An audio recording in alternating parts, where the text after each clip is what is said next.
I'd like to start out with a rhetorical question.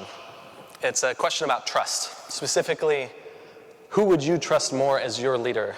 Author J.K. Rowling or Queen Elizabeth, the monarch of England? So because I'm a bit of a geek, I actually asked 3,000 people this question. And the answer is a little bit surprising, perhaps. It's that 63% picked J.K. Rowling. Now, there could be a lot of reasons for this, but it reminds me of a quote that's written on the wall of my office. It's a Native American proverb that says, "Those who tell the stories rule the world." So perhaps the ancient Americans could have predicted the outcome of my poll, but both the quote and the poll beg a question, which is why? Why would we trust the storyteller more than the monarch?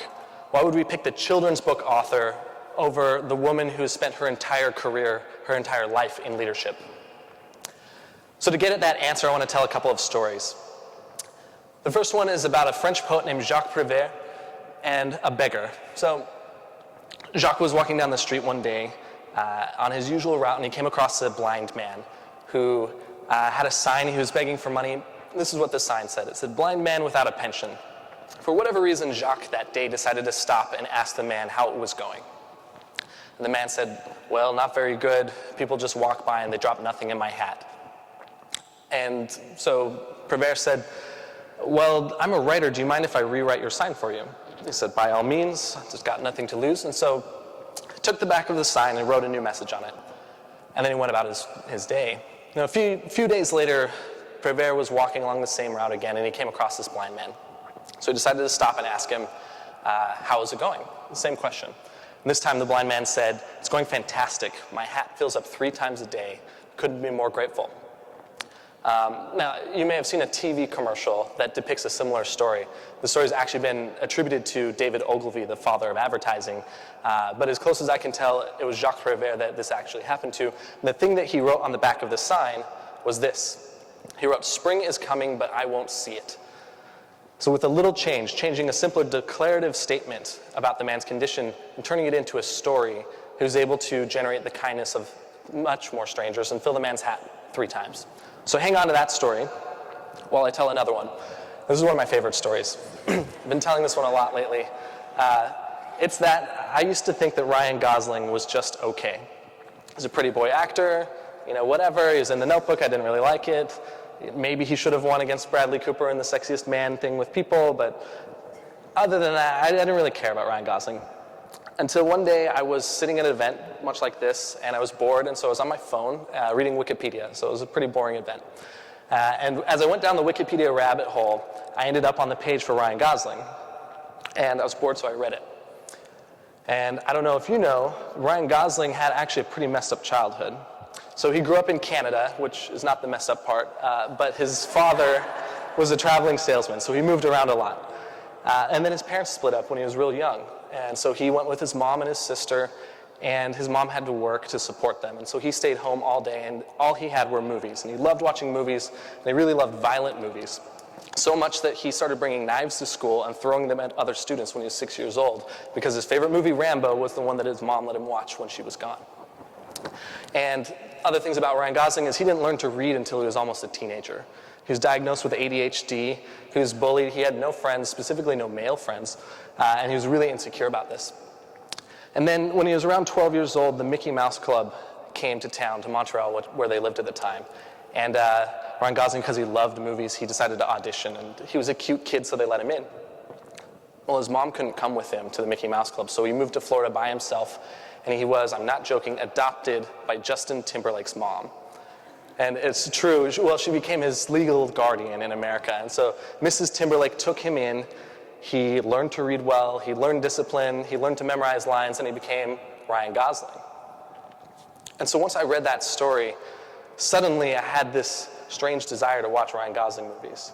And now when he has movies come out in the theater, I go see them in the theater because I'm invested in his success. I want to support the guy. And in a strange way, and he may hear this speech at some point and think I'm a weirdo, but I feel like I have a relationship with Ryan Gosling because of that story. So those 2 stories that I just told, they illustrate 2 fundamental truths about storytelling. One, as we learned from Jacques Prévert, is that good stories make us care. They make us willing to do things that we wouldn't otherwise do. And a second that I learned from Ryan Gosling is that good stories build relationships. They connect us to the storyteller. They connect us to the people that the stories are about. And actually, research backs this up. So a recent article in the Journal of Teaching and Teaching Education said that storytelling in classrooms helped to break down barriers between students who came from different cultural and ethnic and economic backgrounds, and allowed them to foster compassion and tolerance and respect for the differences between them. So it makes sense that stories like this, or like this, it's too bad it's washed out, or my favorite, Stand and Deliver, because I'm a geek, help for us to foster relationships with people and with groups who we may be different than, or who we may not understand, or whose experiences we may not have gone through. And further research backs this up even more. Coming out of the University of Wisconsin, a recent study said that the activity of storytelling had an impact on participants' interpersonal relationships, increased empathy, and gave people a sense of connectedness. So this is why, if any of us who have a sense of patriotism for our country, the reason we have this sense of patriotism is because of the stories that we grow up learning. Here in America, you go to school and you learn about George Washington and the men at Valley Forge who had no shoes and they got frostbite and they starved and they endured the winter so they can then go and fight for our freedom. You grow up hearing those stories and it connects you to the country. It connects you to those people and establishes a relationship that sometimes is inexplicable. It's the same reason that when you go home at the end of the day, if you sit down with your family over dinner and you talk about the day's events, that builds bonds inside of a family. And it's also why almost every time we get together with friends, you go to dinner, you go to coffee, you go to lunch, and you reenact the tiny comedies and dramas of your day. You gossip, you tell stories. That's what we do as humans, and that's what builds relationships between us and our family and our friends and our country. So there's no surprise then, or it shouldn't be surprising then, that the kinds of businesses that have built the deepest relationships of trust with us throughout history have been the media companies. The newspapers and the magazines have historically had the biggest audiences and the most loyalty and the most trust of any other kind of business. And that's because they tell consistent stories. There's a reason why when the New York Times tells me that there's a missing airplane in Malaysia that I believe it. There's a reason that I read GQ, and it's not just because they put Ryan on the cover, and it's not because they tell somehow more meaningful or important stories than the New York Times. It's simply because they tell stories that I've developed a relationship with that publication. And we're actually biologically programmed to do this. There's a reason for this, and it's ingrained in our biology and our neurology. There's a very good book by Jonathan Gottschall called The Storytelling Animal, where Gottschall explains that the human brain evolved for logic and speech at the same time it evolved for being able to tell and process stories. And the reason for that was because of all the stimuli that's out there. In order for us to help our tribes and to help each other, we needed to be able to take all of the inputs that we got, all the information around the world, and package it in a way that we could convey that information to people who weren't there. So at the end of the day of hunting and gathering, you sat around the fire and you told each other stories about how the saber-toothed tiger was dangerous and the berries that tasted bad were bad, and that helped us survive. And it's so built into our anatomy that we tell ourselves stories all night long when we dream, and we tell ourselves hundreds of daydreams throughout the day. And so I've been really fascinated and sort of hung up on this idea of the power of storytelling and its science. So I created another poll to kind of reenact the Jacques Prévert story of the homeless signs. So the poll was this. I asked 3,000 people if they had $1, which homeless person they would give the dollar to. The first is very straightforward. Homeless, I need help. The second is a story. Mom told us to wait right here. That was 10 years ago, which is really sad. So I thought, my theory is that the second one, the story, would get much more attention and make way more people care. But it turns out that I was wrong about that. More people voted for, or said they'd give their dollar to the straightforward homeless sign, which kind of debunks my theory about storytelling, maybe, until I asked and I looked at the comments of what people wrote of why they made the choice. It turns out that most of the people who picked homeless, I need help, said that they picked that because they didn't believe that the second story was true. And many of the people who picked the second one did so because they thought it was funny, not because they thought it was true. Which brings up kind of a comforting point and also an important point that not any story will do if we want to build relationships and make people care. We need stories that don't deceive. But also it points out that we, at the same time as we have the capacity to tell and engage with stories, we also have the capacity to discern. And that if we pay attention, our brains are built for that, and we are built to be skeptical, to sort out the fact from the fiction. But at the same time, throughout history, we have had storytellers serve a function to help us with that input problem. There's so much information out there that we need to reduce the information into stories to distill it. I can't read all of the scientific studies that are going on, but I can read the article written by the person who knows and who can distill that for me. And that's important. There's a danger in that because we can be reductionist, we can be manipulative with stories. And so that's the role that journalists have served throughout history, is to be that skeptic and to be that distiller. And in many cases, the storytellers, the journalists, are actually calling BS on the other storytellers. And we need more of that. And I guess, one thing that I would love to bring up as kind of a sad and tragic case is one of the greatest storytellers in the world was also one of the greatest murderers. Adolf Hitler managed to rally a lot of people behind him because of his storytelling ability. But what happened is that did not last long. Because it was deceptive and because he was deceptive, the world rallied against him because of that. We need to commit to journalism's number one tenet, which is to not deceive. And so that brings me finally back to J.K. Rowling and the comments of why people picked her in my poll. Now, one thing that struck out to me is that very few people said that they picked J.K. Rowling because they disliked the Queen or because she had lost their trust somehow. In one form or another, people either said, I don't know, I just trust her, or I trust her because I feel close to her, which again gets back at that relationship thing. And the reason we feel close to her is because of this. Because for 7 books and thousands of pages, we learned how she thinks. We learned how she feels and what she cares about. And somehow through that process of turning those pages, we become close to the face that we see here by the book. And again, that's the power of relationship building and the power of great stories for building relationships.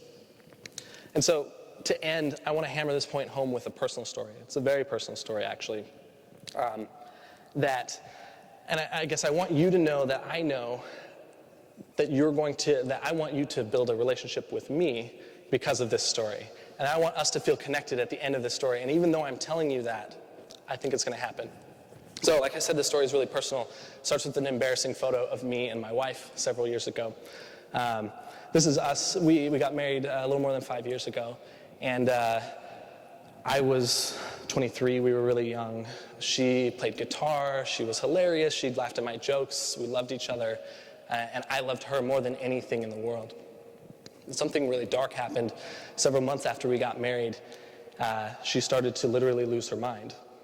So she got depressed, she got debilitating anxiety, she got violent, both at others and to herself. She had this irrational fear of abandonment, and she would scream and cry. She lost her job, she couldn't function, and she was spiraling out of control mentally. So one day, I came home and found her, my wife, lying in a pool of her own blood in our apartment with a knife. And I don't know if you can imagine the horror of finding the person you love the most in that situation and finding out that they feel so bad about themselves that they'd be willing to hurt themselves. But it's a horrible feeling. And fortunately, she was okay. We got her help. We got her patched up. I remember rushing to the Kmart to buy long-sleeve shirts so that she could go to work where she had to wear black shirts so that we could cover up the scars and cover up the evidence of what had happened so she wouldn't be embarrassed at work. And then we did something that we should have done for ages before that. For several months, we dragged ourselves to a therapist, a psychologist.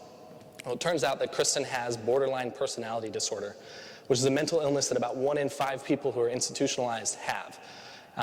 And the cause of it is essentially psychological neglect and abuse during childhood. She came from a pretty messed up family. And what happens is it manifests in your 20s. And when you're a teenager, you just seem like a fun and wild and artistic teenager, and then in your 20s, you snap. And this is what happened to us, and so we started paying the price. She specifically paid the price for the neglect that happened in her past. Fortunately, she started going to therapy. She goes twice a week still. It's been several years now. She went to a psychiatrist. She got the medication. She took the advice. I started going to therapy too. And through that, she was able to turn around, and because she was young and because she was humble, because she got help, she's now 90% of the person that she was before this happened, which is a miracle.